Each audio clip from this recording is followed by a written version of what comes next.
Today I'm checking in with all of the directors on their final challenge, their Shakespeare adaptation. So tell me about how you've been approaching your As You Like It scene.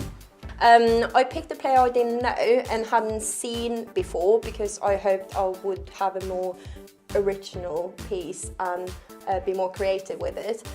So I spent some days on my own first, really reading, analysing and getting the characters and feeling of the play. Courtney, how have things been going? Really good. I've got a kind of set plan of what's going to happen during my 10-minute scene. Great. And I've just been kind of recording actors this week. I've got a few more to do. And then my main rehearsal is going to be over the weekend. So I had a little struggle at the start of the week because I had some really big ideas and needed a lot of actors and no one is available. So literally everyone is very, very busy. Yeah, no, I really wanted to show that I've learnt things across the process. So I went back to each challenge and I'd taken one small element that I think I can improve on from each one, or one small kind of look back to each one to make sure that I still have the kind of Abbyisms that you mentioned in the judging before. I want to keep those, but to kind of show that I can refine them and make them better and then add more creativity into them. So tell me about how this challenge might be part of a journey from project directing. Well, I feel what I found out throughout this journey, kind of what my more directing style is, which I hope to find out during the challenges, because I really found my strength and what I'm not so good at. It's really good. I can really get my head around what I want. Because I really struggle. I like being ultimately prepared. I like being over-prepared for any rehearsal. So yeah, I've really struggled with knowing what I want in kind of rehearsal we've had just as a day. And how have you thought about the dramaturgy of your piece? So I've decided to take the majority of the play.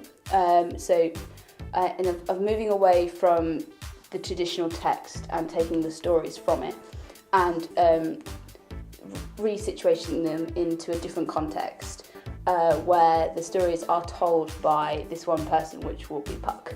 But I wanted to make it really relevant to today, and Richard as a character is so interesting, so I don't know how much I can give away, but I've got a female Richard, and she does have a disability, but I'm not going to tell you what it is, I'm going to let you work it out for yourself. But I love this idea of the two things that we wanted to highlight, again, through what our issues do today that spoke from Richard, are the idea of a disability being hidden, and something that you can't see. It's not embodied, but it's there. And that's because there's so much going on with that in the world of today, and people really starting to stand up for who they are and how they want to be accepted by other people.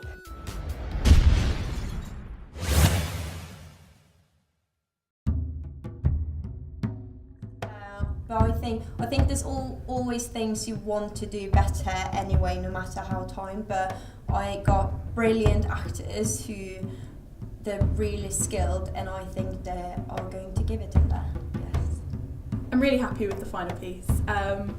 It's a kind of area of Hamlet that I've been wanting to kind of explore a bit further for ages, and I just haven't kind of got the outlet or the time to have done it. So this has been a really good opportunity to kind of look at Ophelia in a bit more detail. Yes, I'm very happy with it. It's smaller than what I expected. I had lots of big ideas at the start of the week, but then I couldn't get enough actors, and I was like, right, how do I keep these ideas but do it with one or none? And so it went sort of down to this smaller idea. We wanted some quite ambitious things. We've got like lifts and stuff, so it was a bit of a challenge trying to just kind of work out the kind of safest way. In my mind I had these images of what the bodies would look like, and just kind of trying to work out ways that it was safe to do was kind of difficult. You know, I thought from the beginning that Abby was my competition, and she still is. I think what she has that us other don't have is she already knows the style, she knows what she likes. Looking kind of back on the challenges, it's kind of obvious that kind of Abby's taken a lead. She's kind of got bags of experience to pull back on, so it's not really surprising. I've said this before, I've said this to Abby, I really hope that Abby does win, because I think she's just really, really good. She's really shown clearly how good she is and how she's got the idea of who she wants to be and what she wants her work to be like. Again, like in the other challenges, because we'd all rehearse in the same room, I could see like little snippets of what other people were doing, but with this I've seen nothing. So it's really hard to predict. I think those who are doing comedy is going to have a harder time just because in 10 minutes to do something that's really like show-stopping and really, really shows the stuff off. Comedies are kind of harder to, because you have to warm them up a bit in comedy. So depending on what concepts that they've done, they might have to work a bit harder, but I think this should be really interesting. So, contestants of season 2, my kind of top tips would be super prepared.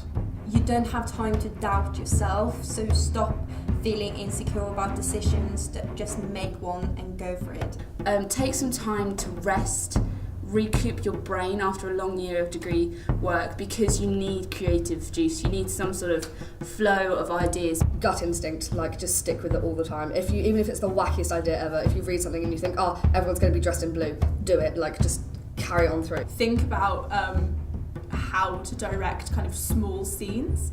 Do a bit of research on kind of devising and different kind of quick techniques to get material, because I think that'd be really useful.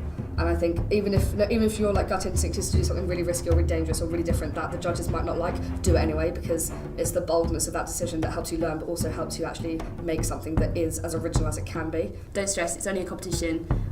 Win or lose, you learn, and that's winning in itself.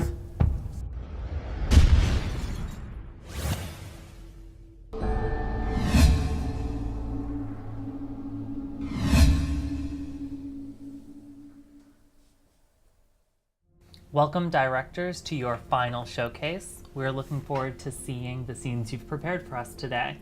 Our judges today are myself, Dr. Will Schuler, Dr. Bryce Leese, a senior lecturer in the Drama and Theater Department, the head of the Drama and Theater Department, Dr. Elaine McGurr, and our guest judge today is Professor of Drama and Theater Studies, Liz Schaefer. To remind everyone of our challenge for today, our directors were asked to create a Shakespeare scene no longer than 10 minutes. Today, they will be judged on the criteria of creativity, dramaturgy, and overall direction. We are very excited to see what you have.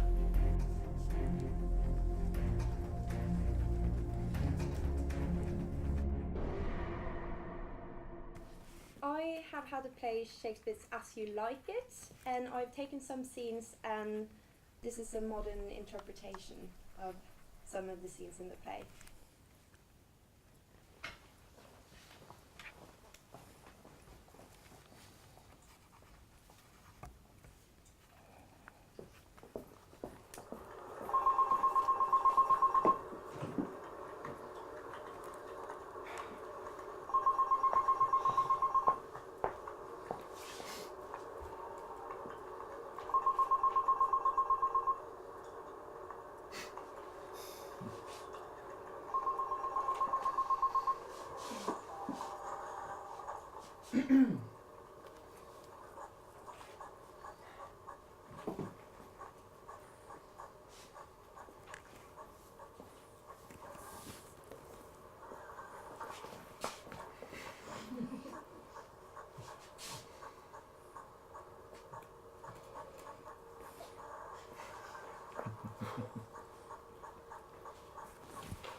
I'm Rosalind.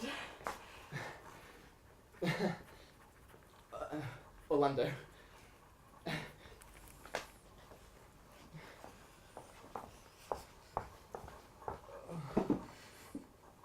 Sweet, sweet Rosalind. Sweet Phoebe, do not scorn me! Say that you love me not, but say not so in bitterness.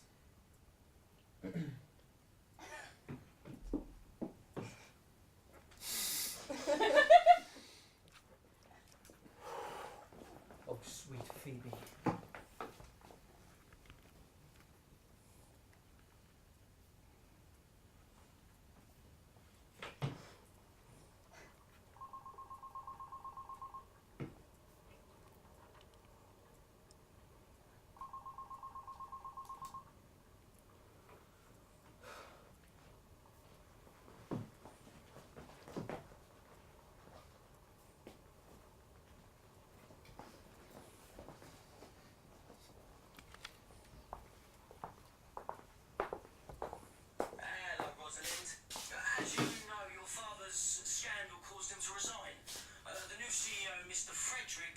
to inform you wishes for the resignation of every member of the senior family. He feels that anyone directly linked to him could be a liability to the company. I'm terribly sorry, but after everything that's happened, it's really important we work on our image.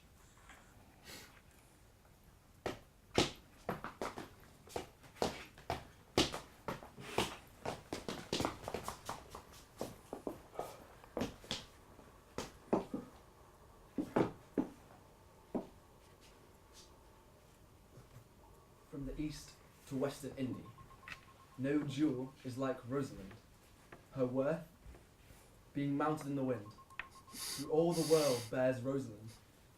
All the pictures, fairest Lind, are but black to Rosalind. Let no face be kept in mind, but the fair of Rosalind.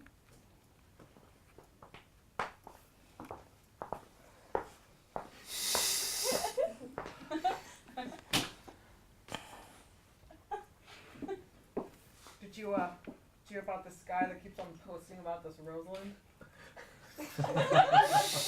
Sounds to me like someone's a little too love-struck. Well, if only,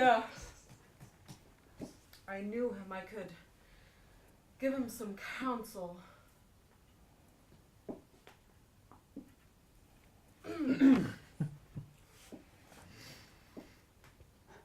I am he. The one that is love-struck. Well, you don't look to me like a man in love. I could make you believe I am in love. Me believe it. I'll believe it much sooner than your Rosalind. That's how women work.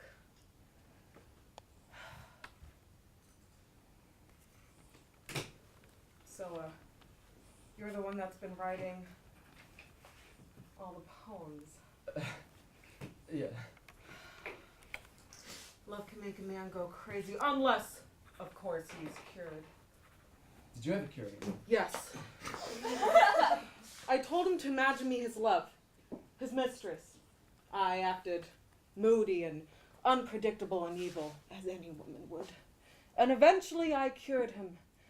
And I can cure you too. Just call me Rosalind. What?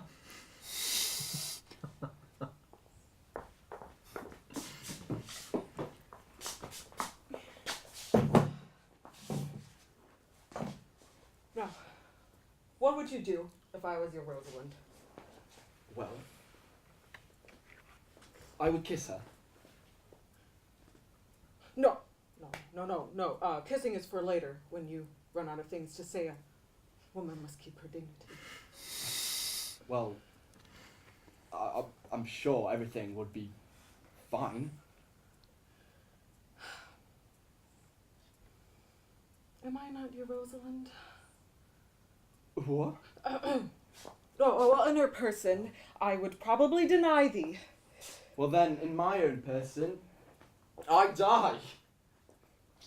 My good sir, the poor world is nearly 6,000 years old, and not once has a man died of a love cause. I protest. Men have died, but not from love. Her look might kill me. All right. Tell me what you want, and I shall grant it.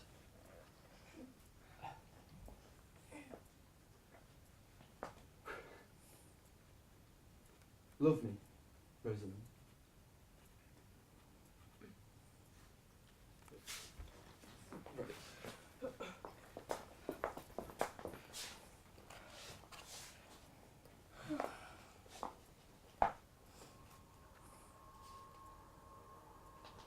The common executioner, whose axe falls not upon the humbled neck, but first begs pardon.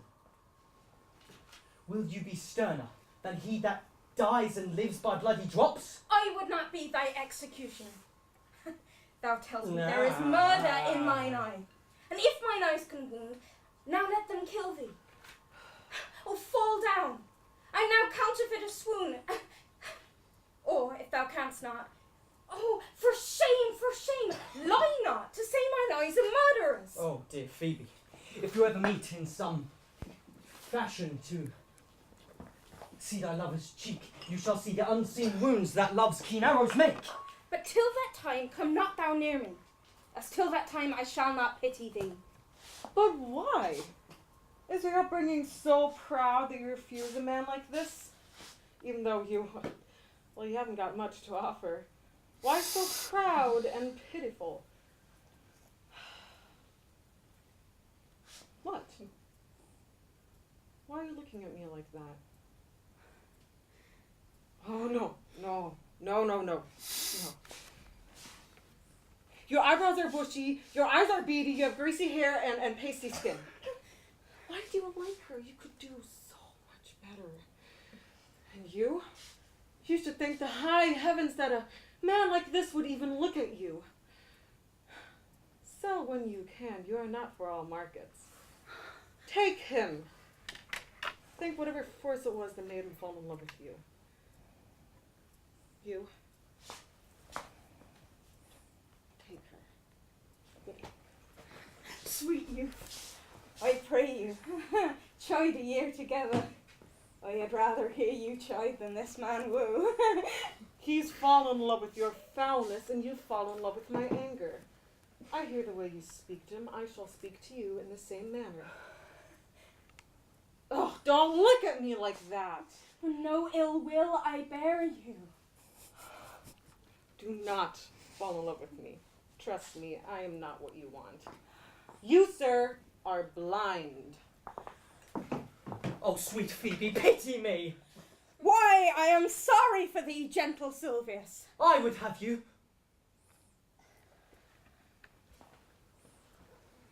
Thy company, which erst was irksome to me, I will endure, and I'll employ thee too. But do not look for further recompense than thine own gladness that thou art employed. So precious and holy is my love. And so I of such gracious and poverty. A scattered smile. That I shall live upon. Knowest thou the youth that spoke to me a while? Not very well. I have met him oft. He is a peevish boy. Yet his pride becomes him. He'll make a proper man. The best thing in him is his complexion, and faster than his tongue did make offences, I did heal it up. There be some women, Silvius, had they marked him in parcels as I did, would have gone near to fall in love with him. But for my part, I love him not, nor hate him not. And yet I have more cause to hate him than to love him. For what had he to do to chide at me? I marvel why I answered not again. But that's all one. Admittance is no quittance. I'll write to him a very taunting letter, and thou shalt bear it. Wilt thou, Silvius? Oh, Phoebe, with all my heart.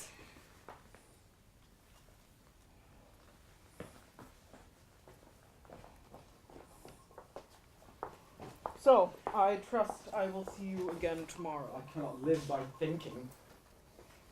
My gentle Phoebe, bid me give you this.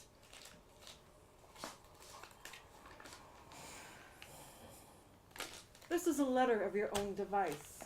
No, I protest. I know not of the contents. Phoebe did write it. You're a fool to have fallen in love with her. Oh. The eye of man did woo me, that could do no vengeance to me. Scorn of your bright eyne have power to raise such love in mine. Whilst you chid me... Good youth, you have done me much ungentleness. Just show this letter that I wrote to you. Take him. Love him. He worships you. Good shepherd, tell this youth what 'tis to love.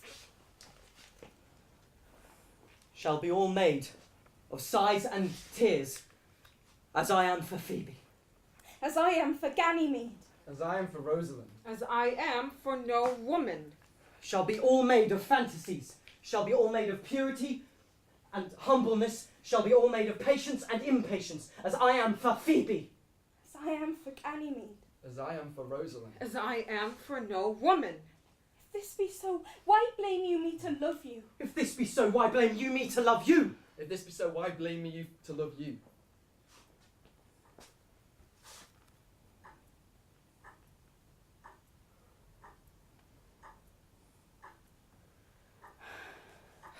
No more.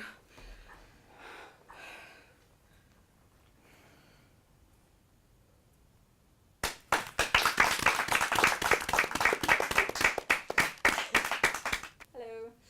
So my scene is from Hamlet, kind of refocused and retitled Ophelia.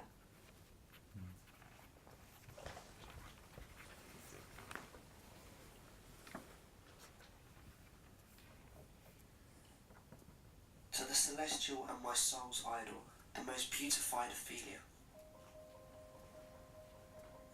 Doubt thou the stars are fire, doubt that the sun doth move, doubt truth to be a liar, but never doubt I love. O dear Ophelia, I'm ill at these numbers.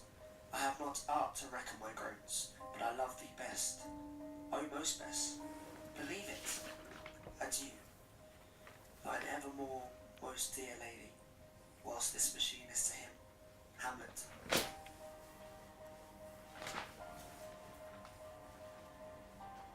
To the celestial and my soul's idol, the most beautified Ophelia. That is a vile phrase. Beautified is a vile phrase, but you shall hear. Doubt that the stars lost your honour makes a stain. Is it too prudent near you? Listed songs lose your heart, or your chaste treasure open to his own master importunity. Fear it, Ophelia. Fear it, my dear sister, and keep you in the rear of your affection, out of the shot and danger of desire.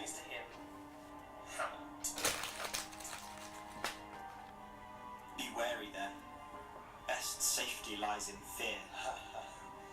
Are you honest? Are you fair? Tend yourself more dearly, or, not to crack the wind of the poor phrase running it thus, you'll tender me a fool. The celestial and my soul's idol, the most beautified Ophelia. Think it no more.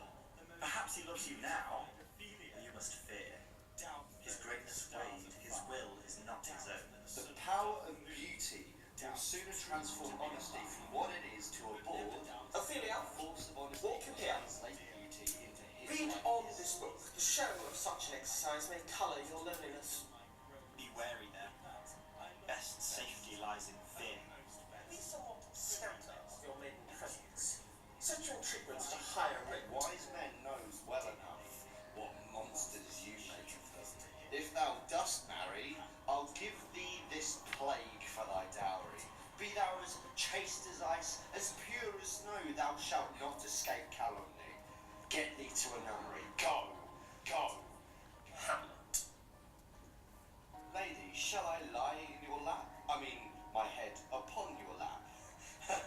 Did you think I meant country matters? It would cost you a groaning to take off my edge. At such a time, did you think I meant country matters? You do not understand yourself so clearly as it behoves my daughter and your mother.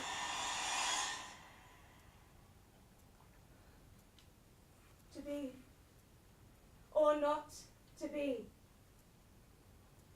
That is the question. Whether 'tis nobler in the mind to suffer the slings and arrows of outrageous fortune, or to take arms against a sea of troubles and by opposing end them, to die, to sleep no more, and by that sleep to say we end the heartache and the thousand natural shocks that flesh is heir to. 'Tis a consummation devoutly to be wished. To die, to sleep, perchance to dream. Aye, there's the rub. For who would bear the whips and scorns of time, the oppressor's wrong, the proud man's contumely, the pangs of despised love, the law's delay, the insolence of office, and the spurns that patient merit of the unworthy takes, when he himself might make a quietus with a bare bodkin? Who would fardels bear? to grunt and sweat under a weary life.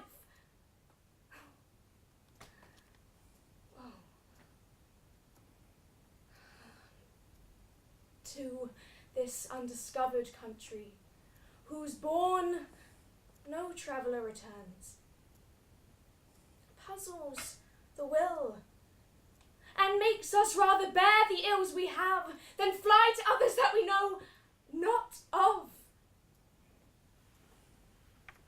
Thus conscience does make cowards of us all.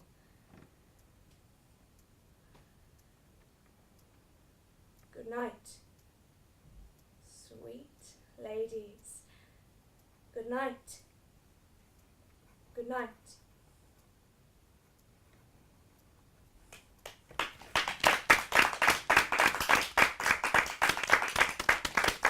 This is my adaptation of A Midsummer's Night Dream.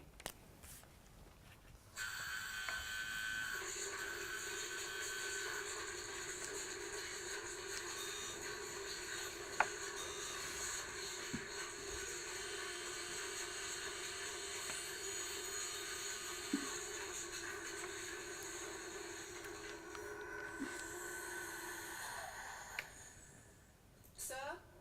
Sir? Can you hear me? Sir?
Dear me, please find attached the documents for the annual review. Please make a note of any patient progress and file. Yours kindly, Dr. O.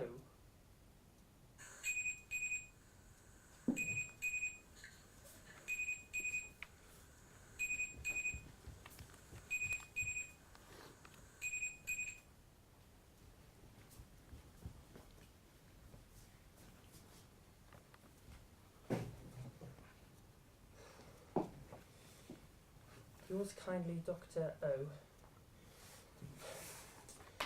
Fear not, my lord, for thy servant shall do so. It's not like I had anything else to do today. Please find attached the files and make it. Right. Patient number 1. Reasons for admittance, diagnosis of post-traumatic stress disorder following the loss of all her children. Dr. Goodfellow to Ward L. Dr. Goodfellow to Ward L.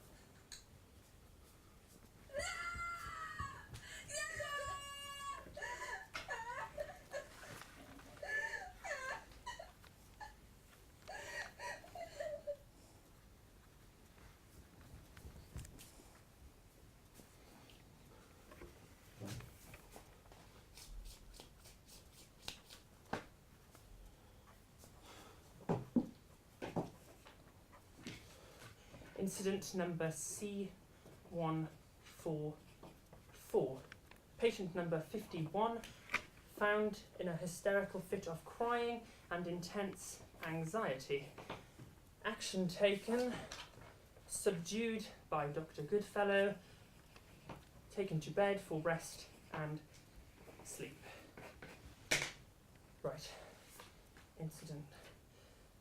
Patient number 1. Yes. Subsequent events to the admittance.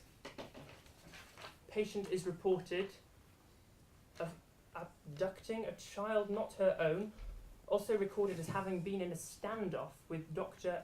O.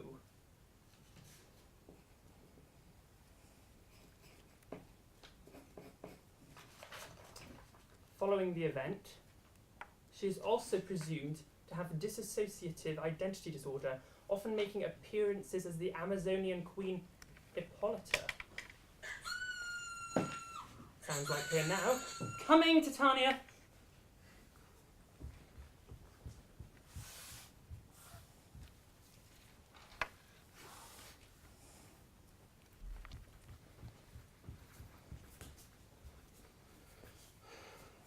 Not Titania. Incident number C145. Patient number 53, Lysander, requesting access to the bed of patient number 52, Hermia. Patient number 52 showed some resistance, understandably. Patient 53 eventually proceeded to return to his own bed, where he was administered with heartsease by Dr. Goodfellow. Right. Incident. Patient number 1 admitted by Dr. No, we did this. Progress since admittance. Flashbacks to the traumatic event are still recurring. Also, Demetrius! No, why don't you let me in? Demetrius! Come on!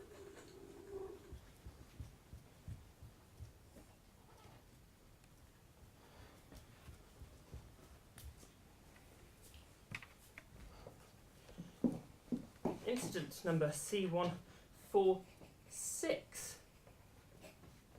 Patient number 51, Helena, found unwilling to leave patient number 54, Demetrius, alone, despite several polite requests. Patient 51 proceeded to make some strange self-abasing statements, something about a spaniel, before being administered with heartsease by Dr. Goodfellow. Right. Yes.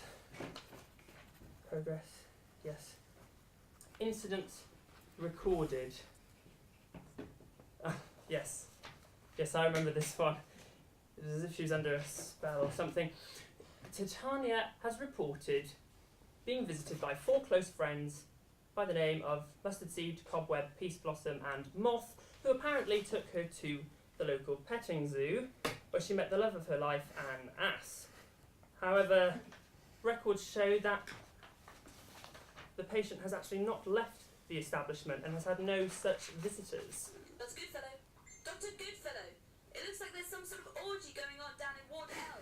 Lots of scrambling and torn clothes. Come quickly, Dr. Goodfellow. I'll put a girdle around the earth in 40 minutes. Just hang on. Subsequent incidences. No. Finally,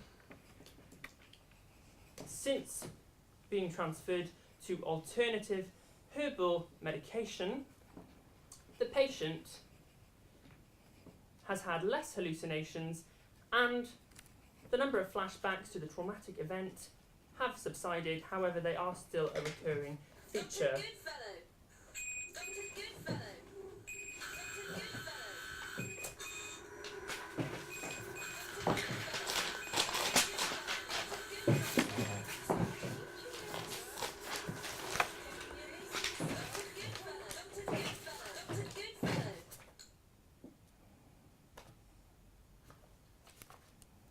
Robin Goodfellow.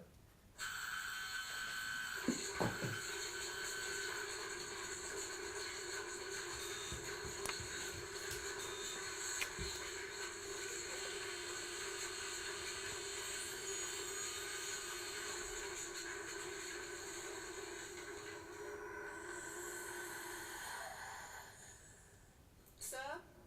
Sir? Can you hear me? Sir?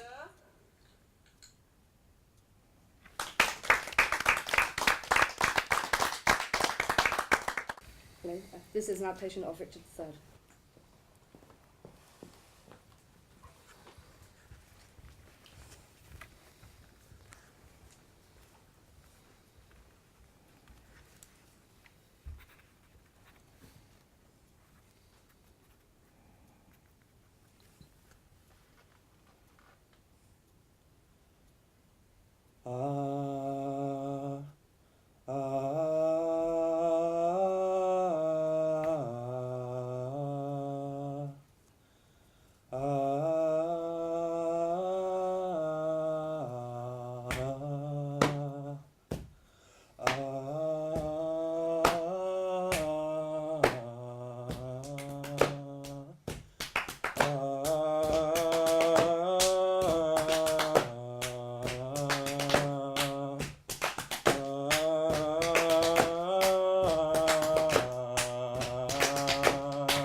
made glorious summer by the son of York, and all the clouds that lord upon our house in the deep bosom of the ocean buried. Grim-visaged war hath smoothed his wrinkled front, and I, that am rudely stamped, and want love's majesty to strut before a wanton ambling nymph, I that am curtailed of this fair proportion, cheated of feature by dissembling nature, deformed, unfinished, sent before my time into this breeding world, scarce half made up, and that so lamely and unfashionable, does buffet me as I should by them, where I in this weak, piping time of peace have no delight to pass away the time, unless to see my shadow in the sun and descend to my own deformity. And therefore, since I cannot prove a lover, to entertain these fair, well-spoken days, I am determined to prove a villain. Spoken days, I am determined to prove a villain.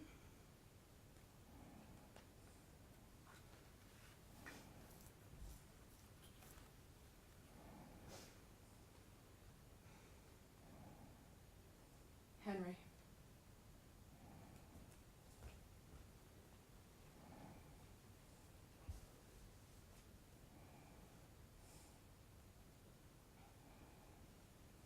Edward.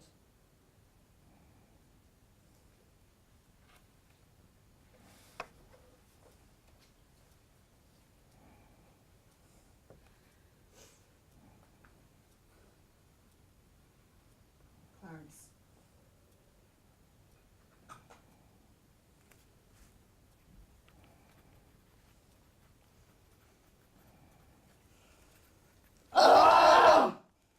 I wish the bastard's dead, and I would have it suddenly performed.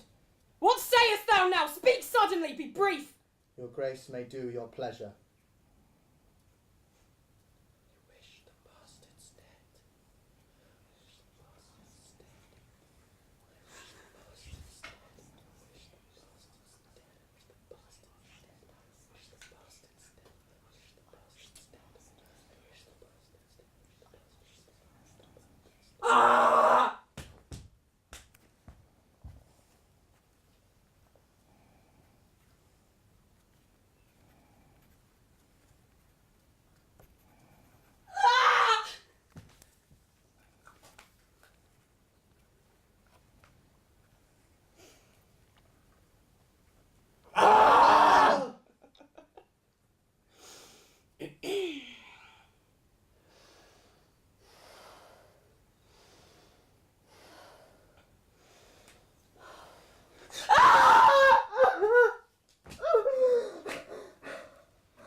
Think how thou stabst me in my prime of youth. Think how thou stabst me in my prime of youth. Let us be led by Think thy bosom, Richard, how thou stabst me in and my weigh thee prime of down youth. to ruin, shame, and death. Think how thou stabst me in my prime of youth. Let us be led by thy bosom, Richard, How thou stabst me in and my weigh thee prime down of youth. to ruin, shame, Think. and death. How thou stabst me in my prime of youth. Let us be led by your bosom, Think. Richard, How thou stabst me in and my weigh prime thee of down youth. to ruin, shame, How and death. stabst me in my prime despair and die. Let us be led by thy How bosom, thou Richard, stabst me in my prime and weigh thee down to despair ruin, and die. shame, and death. How thou stabst me in my prime of youth. Let us be led by thy bosom, Richard, How thou stabst me in and my weigh thee prime down of youth. to ruin, shame, and death. Despair. How the bids thee despair and die.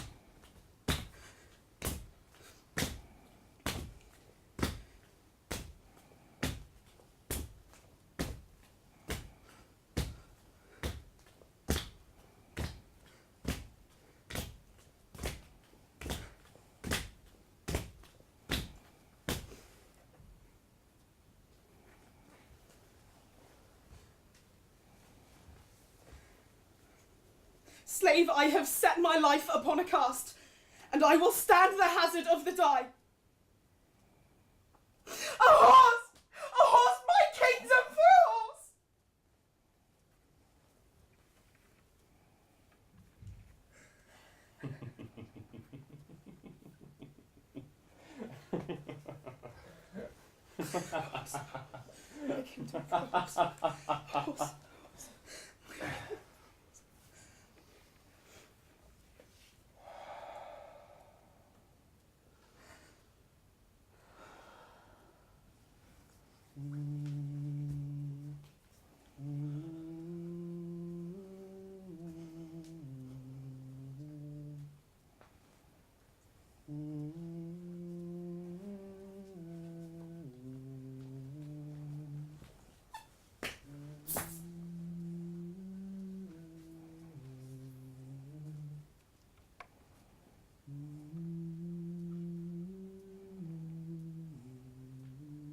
Richmond, sleep in peace and wake in joy.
Let them not live to taste this land's increase, that would with treason wound this fair land's peace. Now civil wounds are stopped, peace lives again, that she may long live here. God say amen.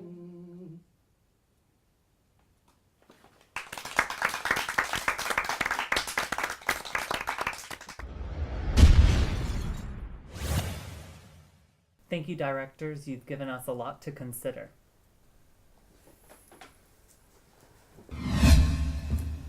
So why don't we start with scene 1, As You Like It. How'd we like it? For me, it had the aesthetic of a Diet Coke ad, a little bit. I kind of liked that about it. I liked the red lips and the minimalist, the clean lines of clothing. But the humor dragged at times. Yeah. Maybe it's because the actors weren't completely confident about the text or about the staging. There were sort of lovely moments that were built up, but that were just missed. The timing was just off. Yeah. And timing's so essential in comedy. So for you to see it just missed kind of hurts you a little bit because you're like, oh, that was almost it. Yeah. It felt like the pacing in the beginning was tight, Yeah. and it sort of had Tighter, like yeah. some laughs, and then it sort of unraveled in its timing.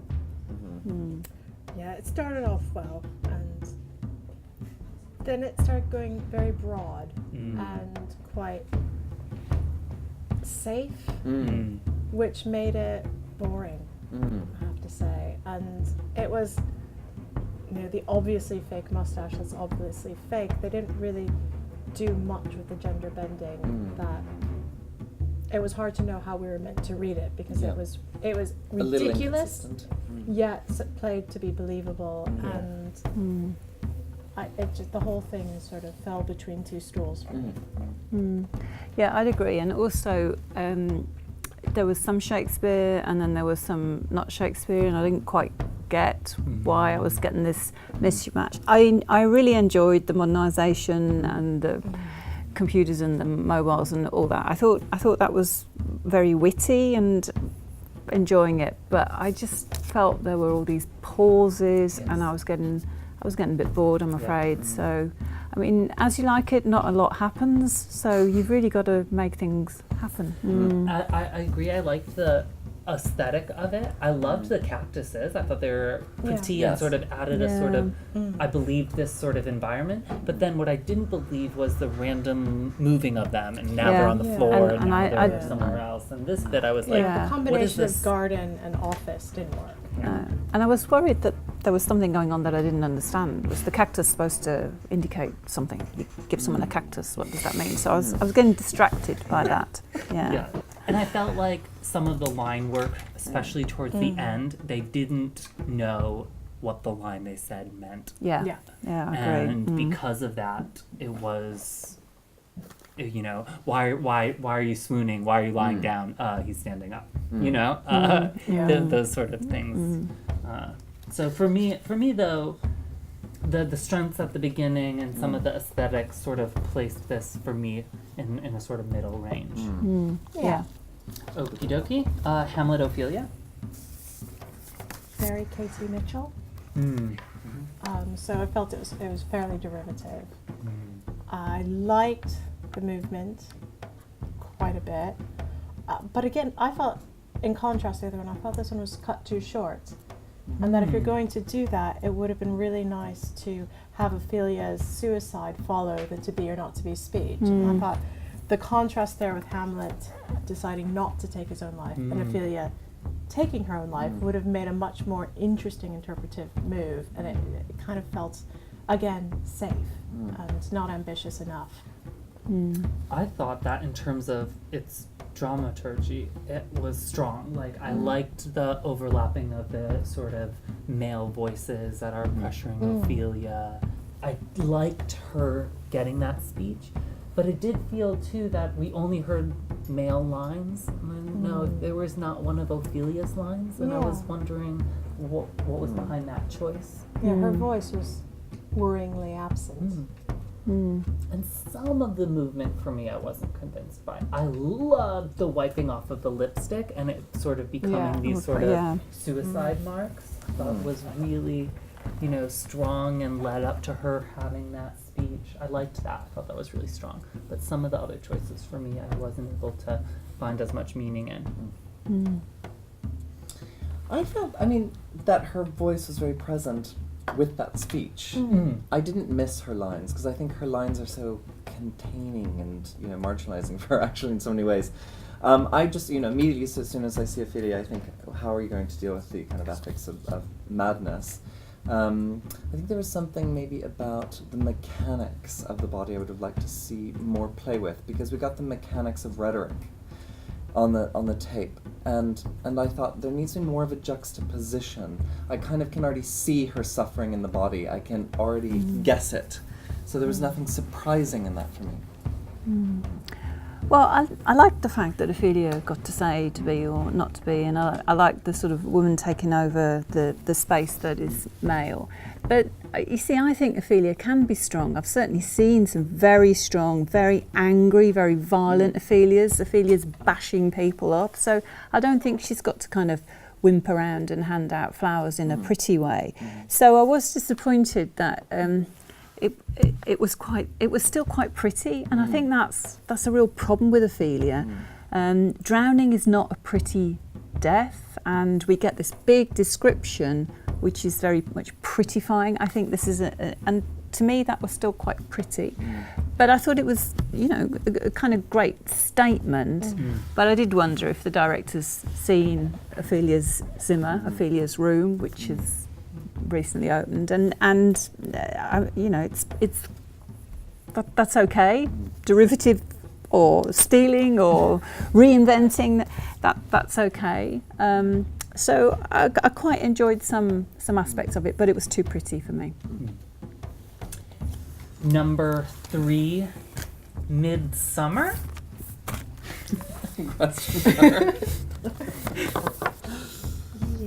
I didn't actually understand this one, so I might let you just tell me what was going on. Well, it's dream is delusion, isn't it? And the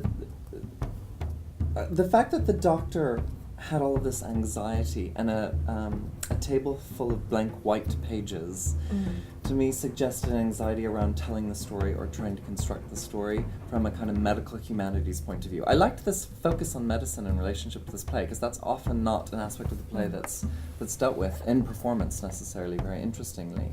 So I thought this was a really original way of starting to approach it. I think this one maybe slightly unraveled as well as it went on. It started out as really interesting provocation, and I was excited to see where it went, and by the end I felt like we'd lost the control over the intervention, over the adaptation a little bit. I just felt there were too many ideas fighting each other. I thought the Pinabauschian movement, the very stylized, repeated movement thing, was distracting and really moved the focus away from any attempt to story. And the Robin Goodfellow as inmates, as madmen, fine, but it didn't move anything along for me, and there was just a lot happening, none of which seemed to coalesce for me.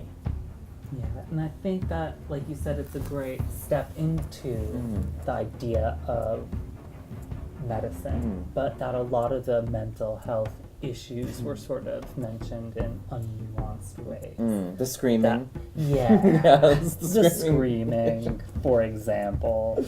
The language. I mean, I have a real problem with, there was storytelling, but there wasn't anything Shakespearean. There wasn't anything Shakespearean in the characters and the way that their narratives were being told, and there certainly wasn't any attempt to grapple with the Shakespearean text. Richard III. I kind of hated it. Really? I kind of hated it for a number of reasons, but the thing that really annoyed me about it is Richard doesn't do his own killing. And I think that's a really important element of his character, that Richard doesn't do his own killing. He kills Henry. Yeah, he does kill Henry. Does kill Henry, but he does that not in Richard III. Not in that play. Not in that play. And Henry's a wimp. Anyone could kill Henry. But he has things done. He's the one who pulls the strings. And if you've got that conceit, it's Abby's standard conceit. You've got a master puppet, puppet master who loses control. Yeah. And so once you're already operating within a web, and to bring that in at the end, it kind of felt to me like she completely misinterpreted Richard III, which in a play called Richard III for me was a deal breaker. I did like the ghosts. I loved the ghosts. I loved the throne of dead bodies. I thought that was sort of interesting. I loved the very subtle movement of crown and then sort of not crown. I thought that was really really strong. I didn't get why Richard had been menstruating. That was an issue for me as well, but I thought when I first saw it, was it the bloody riding the bloody horse? Was that the metaphor? I thought it was going to be at first. It was a Richard's protest mother against tampon tax. His birth and that sort of thing. Yeah. But then it wasn't. But also, where was Anne? We had quite a few ghosts. Well, I think I missed Anne. Yeah. Well, but there was a focus on succession that was interesting in it, and I think The that marking of the bodies, the the choosing of three each, to and then the 7. turning into the seventh was a kind of lovely, and also in like terms that. of the movement of bodies. So for me, that wasn't about Richard's killing them, but was about an understanding and this obsession with succession in family lineages as well as in larger battles in the War of the Roses. So vocally I thought it was quite weak. I didn't, the voices weren't doing anything. They were kind of slightly inconsistent. And I think that the next step maybe for Abby is to think about how to work with actors in a way that the actors are all performing in the same register. Yeah. I was sort of surprised that no one did a scene. Yeah. I was sort of surprised that everyone made it 8-minute version of the play. Do you know what I mean? And I feel like they really all lost the opportunity to explore a scene together and explore what was already a well-structured piece of work.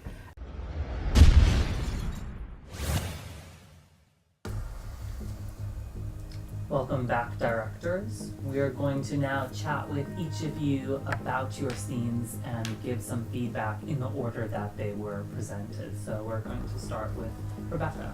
Rebecca, tell us about this take on As You Like It. For me, I'm always interested in finding things that are relevant, and I always love making a bit contemporary. And I found the couples very interesting, the similarities and differences, and also I want to do something. It was the most enjoyable scenes as well, so I want to do those. It was a hard decision. What to do with the language, because although I haven't done much Shakespeare, I have respect for it, and I do find the text important. But at the same time, I want to make it contemporary, so I probably took a risk. But I made with one of the couples, we translated the text and made our own text, and then we kept the old from the play with Phoebe and Sylvia's, wanting to show how these situations and what they're feeling, these emotions, they are, as relevant, past and present, and we wanted to bring them together. So at the end, where they're all together, you see they are connecting. Well, I thought the modernisation was very interesting, and quite a lot of it worked. But for me, the comedy didn't have the pacing, and I don't know if that was to do with the language, because the Shakespeare obviously was harder and so had a different pacing from the modernised dialogue.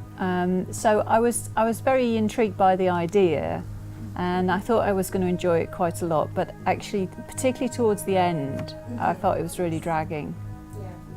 Which I felt as well sitting there. But you always, coming here, obviously, I want to do more about it, although we rehearse, there's always something we want to try out and make better. So, but yes, we definitely work more on that on the beginning, so to understand what you mean. Comedy's a lot harder than tragedy. Yeah, it is really so difficult. much harder. Yeah, we worked a lot on, understanding the pause you need for something to be funny, and the way to say different lines.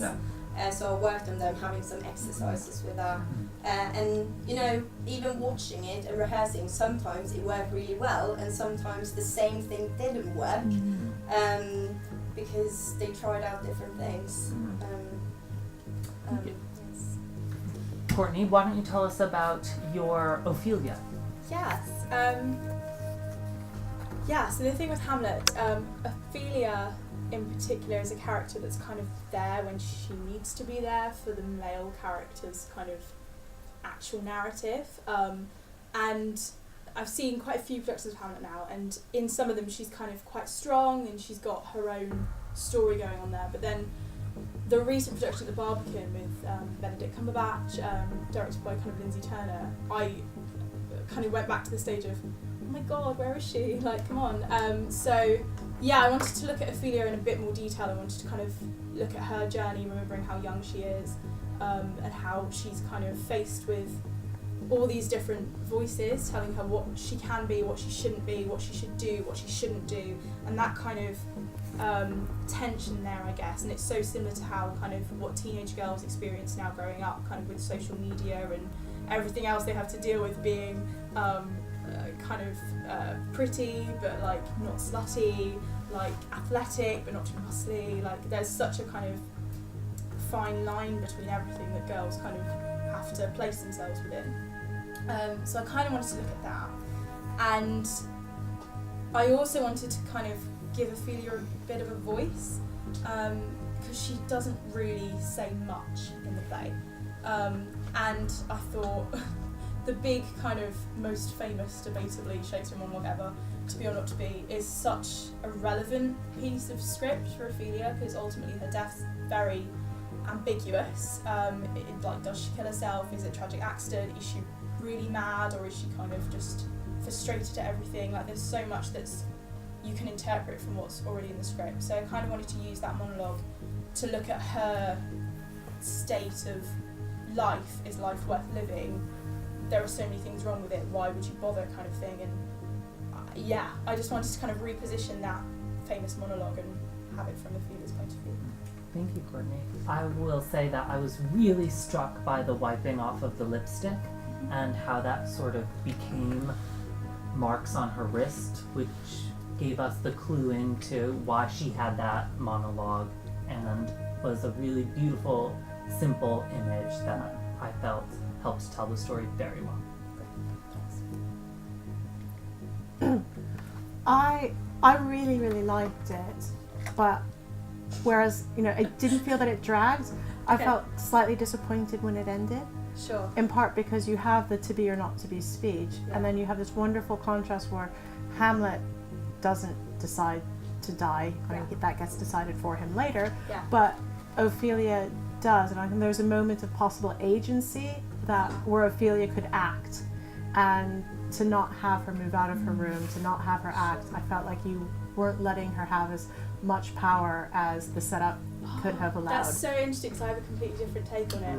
Grace, can you briefly tell us about your Midsummer? So I wanted to put Midsummer in a different setup than I've ever seen. We actually Googled at home about Midsummer in a hospital or some sort of similar thing, and nothing came up. So and also I really struggled to find actors. I knew I wanted a Puck-focused Midsummer Night's Dream, and when I struggled to get actors, more and more these big ideas I'd had about Puck being in the centre but with lots of stuff going on went right down to this piece that we had with just the one actor. So it's such a fantastical play with all this sort of different, the flower being put on and falling in love with different people and falling in love with an ass, and then it'll fall asleep and you're all better again, and you'll go back to the palace or back to your husband in the forest. And I just wanted it's just going to be some sort of like in your head. It's a dream. They said at the end it's a dream. Like, how could we play with that? And I actually have to give credit to my housemate. When I was talking all these ideas, she was like, sit in a hospital where you have a patient that might have some sort of mental illness or has had effect on their brain, some sort of caused these images to come up. And that's what hopefully you saw with Puck being that patient and this being in his head during the whole sequence from the start. Background, it was a cylindrical pattern. Thank you, Grace. But I found it quite confusing and very busy. I mean, I know you didn't have the mechanicals, but just about everyone else seemed to be getting a mention, and so I really wasn't sure what you were trying to do. I mean, I could tell that it was set in a hospital. I did get that, and I actually thought that it might have been more interesting if you'd cut back a lot more, and that you hadn't tried to name check all these various characters just to prove that you'd read the play, but actually if you'd focused more on Puck and what Puck has to do, and how Puck, or even though he's magic and but he doesn't see all of the forest, that's how he can make mistakes. So I actually felt that it got too busy. We did, actually a section did get missed where he makes the mistake with one of the patients. He forgot to go out one time. I think where I focused on Puck was how much he has to do, as he's keep going in and out. And that was the sort of thing he has to keep talking to all these different people, or in the play it's going to put like flowers on all of these different people and focusing over on his sort of this overarching figure for him that tells him to go and do all of this sort of stuff. And so I think what I wanted to capture with Puck is his busyness. So it's busy because he is busy. I felt that some of the mental health issues presented were not very nuanced, somewhat cliched, sort of screams in the background and this sort of stereotypical idea of what mental health looks like and what mental health care facilities sound like. Put me off of it. Yeah. I don't think it was meant to be as real as this is a hospital because it's in Puck's head. So it's his sort of skewed image of what that could be because of what has happened in his brain. And Abby, can you briefly tell us about your Richard III? Because it was the final, I love Richard so much. Because it was the final as well, I wanted to show the judges that I'd learnt from all the feedback, so I went back to each week and tried to take at least one thing from each challenge I've done thus far to really pump it into the final, kind of give you 10 minutes of like the journey as well as Richard. Reading Richard, I took Elaine's advice from last week, which was don't say anything against yourself, go with your gut, and my gut literally led like the entire thing. I had this image of the throne being made of the dead bodies from the off, and I was like, oh, this needs to happen. And then also, the thing that I love the histories, and having recently seen Kings of War, the thing that struck me so much as to why they're still so relevant is war. Like, there are still wars. There's still a kind of price on life from a governmental body saying you're part of the army, you serve your country, your life is not really yours, it's the country's. And I really was interested in this idea of having bodies kind of united by a force. And again, there's so much interest in the monarchy and who takes throne next and this kind of thing. And also, I knew again from the off I wanted a female Richard because I read an article that really pissed me off that said people would rather see a white Othello than a female Hamlet, and it got me really, really angry. So I was, from that moment of reading it, determined to prove that that's not the case. And I just really wanted to let a girl have a go, and then it just kind of really flowered out from there. And again, like, so much of it was just a gut instinct saying, oh, this will like kind of go in, and then the more we did it, the more discussion we had around doing things, the more it just grew and grew, and then it kind of was born. But I really wanted to make it more about a woman who can't find a lover for a reason, and it was very symbolic, obviously done, but the idea is that she's barren and that she is so upset by this that she's clawed herself, like, to the point where it's just everybody knows about it, and that's the reason she can't find a lover, is because it upset her internally so much that now everyone can see it, kind of thing. So she wasn't born a villain, she has been forced to be a villain through the fact that she's unable to find a lover due to the fact that she was born barren. That was the basic, not very basic, through line of that thought. And then if we had only 10 minutes, we wanted much more to discover that and do more work on that, but getting 6 people in one room at one time is difficult, so. We thought she was menstruating. We thought she was protesting against the tampon tax. I can see that. Yes. I will say that I loved the Throne of Bodies. I thought it was very evocative. I thought it said what it was trying to say. This Richard has built her throne on the piles of bodies of people who came before her or could have come after her. I thought you missed a massive potential trick, though, because Richard is a puppet master, sort of with his strings, with his webs, or her webs, and that kind of, that agency from a distance is a conceit that the style of performance could have incorporated really well and was missed. So there's a directness to Richard's ruthlessness that I thought played against the character and made it a bit two-dimensional. It's just, I'm a baddie, I do killing. Not, I seduce and I encourage and I betray, but also I get people to do the wrong things for the wrong, what I want. There's a lot of seduction in Richard. And from Anne to the Lord Mayor to Tyrrell, to Hastings, all of these, his agents are seduced into doing his bidding, and the directness of it lost that really important element of Richard's character for me. So we're going to now let you know which director won this challenge and which director has won project directing. So for the challenge win, we thought unanimously that the clear winner was Courtney's scene. So congratulations, Courtney. Always leave them wanting more, Yeah. Courtney. Leaving them wanting more is a great thing to do. We thought that it was a really great structuring of the story. We thought that it was a smart way of telling Ophelia's version. So very well done. And in terms of the overall score, the overall points of where everything wins, the winner of season 1 of project directing is Abby.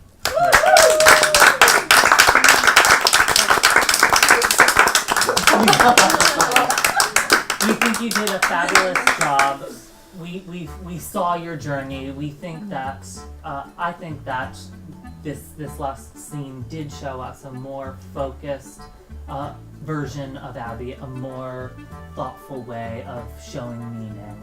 And whether we agreed with that meaning or not was different, but we thought that there was it was very tight. As Rebecca said, it was very tight. It was a completed thing. and we really liked that.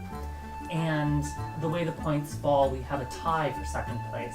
So both Rebecca and Courtney win second place. So congratulations to both of you. And thank you all for participating in project directing.